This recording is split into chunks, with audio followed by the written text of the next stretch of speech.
नमस्कार दोस्तों, मैं रोमी चौहान और एक बार आपका फिर से स्वागत है contributors.com पे। हमारे साथ बने हुए हैं संजय शर्मा जी और भारत की अर्थव्यवस्था को लेकर हमारी उनके साथ बातचीत जारी है। तो आइए बात करते हैं हम संजय शर्मा जी से। अब सवाल ये आता है कि सरकार इन सबके लिए क्या कर रही है। सरकार ने कहा कि अगर आपने लोन लिया हुआ है तो इस लोन को हम 3 महीने के लिए आपका पोस्टपोन कर देंगे, लेकिन ब्याज हम आपसे फिर भी वसूलेंगे। आप देखिए कि भारत में जो लगभग 4-5 करोड़ के बीच में हमारे इनकम टैक्स पेयर्स हैं, इसमें से 95% लोग जो हैं, या बल्कि कहिए कि 98% लोग जो हैं, ये मध्यम वर्ग के लोग हैं। इन मध्यम वर्ग वालों में एक बड़ा तबका जो है वो नौकरी पेशा है, जिसको तनख्वाह उम्मीद है कि मिलती रहेगी। लेकिन जो तबका व्यापारी वर्ग से आ रहा है, जिसको तनख्वाह बांटना है ऐसा तो सरकार ने कह दिया, लेकिन उसको पैसा कहीं से मिलना नहीं है। उसकी जो उधारियां बाजार में थी वो बाजार में फंस करके रह गई हैं। कब वसूल होंगी इसकी कोई गारंटी नहीं। बैंक का मीटर चलता रहेगा। बैंक सिर्फ ये कह रहा है कि हम 3 महीने के लिए आपको एक विंडो दे रहे हैं और उस विंडो का प्रयोग करके आप अपने लोन को आगे चुकता करिएगा, लेकिन ब्याज तो हम वसूलेंगे ही आपसे। तो ये एक ऐसी स्थिति है कि मान ना मान हम जबरन आपसे वसूल करेंगे और आगे चल करके आपको ये भुगतान तो देना ही देना है, विद इंटरेस्ट देना है।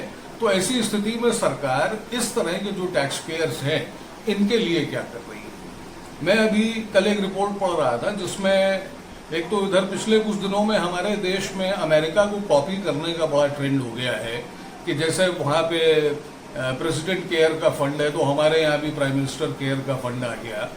अब सवाल ये आता है कि प्रेसिडेंट केयर वाला जो अमेरिकन फंड है उसने प्रति व्यक्ति जो वहां पर आर्थिक पैकेज दिया है वो 4,55,000 रुपए का है। हमारे यहाँ यदि ये जो पैकेज हमको मिले हैं ये 1,200 रुपए प्रति व्यक्ति के पैकेज हैं। तो बातें करने तो बहुत आसान होता है, नाम रख लेना बहुत आसान होता है, लेकिन एक्चुअली आप अपनी आबादी को भी देख लें और अपने देश की जो विषमताएं हैं उनको पहले पहचान लें, तब कहीं आप उसके किसी सोल्यूशन की तरफ जो है वो सोच सकते हैं। अदरवाइज इस तरह की बातों को करने का कोई अर्थ नहीं होता।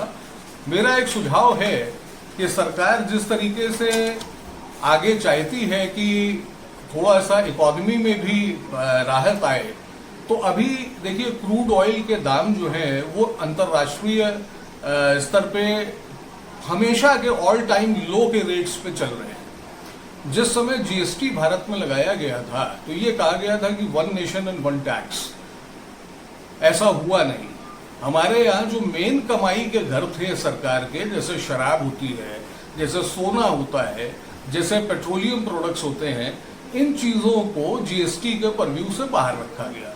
अरे ये गोल्डन अपॉर्चुनिटी है सरकार के सामने कि इतना सस्ता जो है वो अंतर्राष्ट्रीय बाजार में कच्चा तेल चल रहा है, इस पे एक स्टैंडर्ड रेट ऑफ टैक्स अपना फिक्स कर दीजिए कि ये हमारा रेट है और हम ये फिक्स रेट लेते रहेंगे।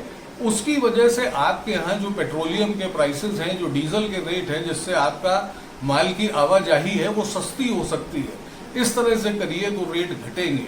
रेट जब घटेंगे तो उससे आम जो कीमतें बाजार में चल रही हैं उन कीमतों में बहुत फर्क आएगा और एक आम आदमी जिसकी इनकम बंद हो गई है वो अपना घर कैसे चलाएगा। जब उसको प्राइस थोड़ा सस्ता मिलेगा तो जनता को भी लगेगा कि सरकार ने हमारे लिए कुछ किया। जो जीएसटी के रेट्स हैं उनको कम करिए। मुझे पता है कि जब ये बंदी सरकार ने की है तो सरकार को भी अच्छी तरह से मालूम होगा कि अगर इन्होंने महीने, 2 महीने, 3 महीने जो भी बंद करने का मन में विचार किया हुआ है, क्योंकि एक दिन में तो बताएंगे नहीं कि क्या हुआ है।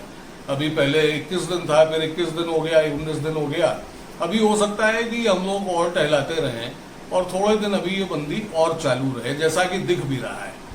तो अगर ये रेट्स को कुछ कम कर देते हैं जिससे कि एक आम व्यक्ति को उसका फायदा मिले, निश्चित रूप से सरकार की आमदनी कम हो जाएगी। लेकिन आप ये भी मान करके चलें कि अगर अमेरिका परेशान है तो अमेरिका के अंदर बाकी चीजों में इतना दम है कि उसके डॉलर की कीमत पर फर्क नहीं पड़ता। लेकिन आपका जो भारतीय रुपया है ये अभी देखते देखते कुछ दिन में 80 रुपए क्रॉस कर जाएगा प्रति डॉलर, और उसके बाद भी कितने दूर तक गिरेगा इसका अंदाजा फाइनेंस मिनिस्टर को भी नहीं होगा।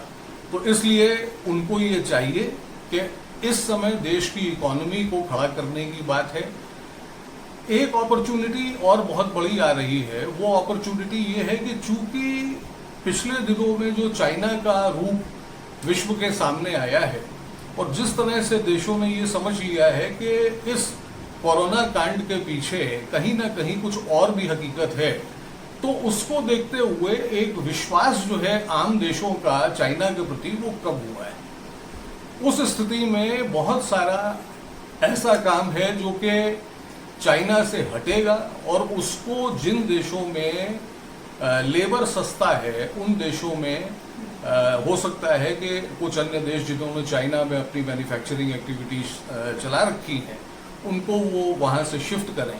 तो भारत को चाहिए ये थोड़ा प्रोएक्टिव एक्शन करे और जो इंडस्ट्रीज वहाँ से भारत में शिफ्ट की जा सकती हैं उनको शिफ्ट कराए। भारत सरकार स्किल डेवलपमेंट मिशन चलाती है जो कि कागज में तो बहुत अच्छा चलता है, लेकिन मैं चूंकि उससे जुड़ा भी रहा हूँ तो मुझे मालूम है कि कहीं पे ऐसा कोई बहुत बड़ा काम नहीं हो रहा है जिससे वास्तव में युवाओं को कोई रोजगार मिलने की स्थिति बने। तो सच में कुछ टेक्नोलॉजी ओरिएंटेड काम करे, ऐसी यूनिटों को इस्टेब्लिश करने में सरकार जम करके जो स्टार्टअप इंडिया है इसमें लगाइए पैसा और इन यूनिट्स को इनकम टैक्स की छूट दीजिए, इनको जो है जीएसटी में छूट दीजिए और इस प्रकार से नई आप इकोनॉमी को खड़ा करने की कोशिश करिए। निश्चित मानिए कि कोरोना जब ये हटेगा तो हमारे आपके काम करने के तरीके बदल चुके होंगे और बहुत सारी चीजें दुनिया में नए तरीके से घट रही होंगी। तो मैं काफी हद तक क्षुब्ध भी हूँ, लेकिन उस क्षुब्ध होने का मेरा अधिकार है, लेकिन मैं ये भी चाहता हूँ कि हमारा देश इस सारी चीजों से बाहर निकल करके आए और फिर से एक बार हमको लगे कि हम वास्तव में एक महान देश के नागरिक हैं। धन्यवाद। बहुत बहुत धन्यवाद संजय शर्मा जी, और ऐसे ही हम आपको जानकारी देते रहेंगे। देखते रहें contributors.com। नमस्कार।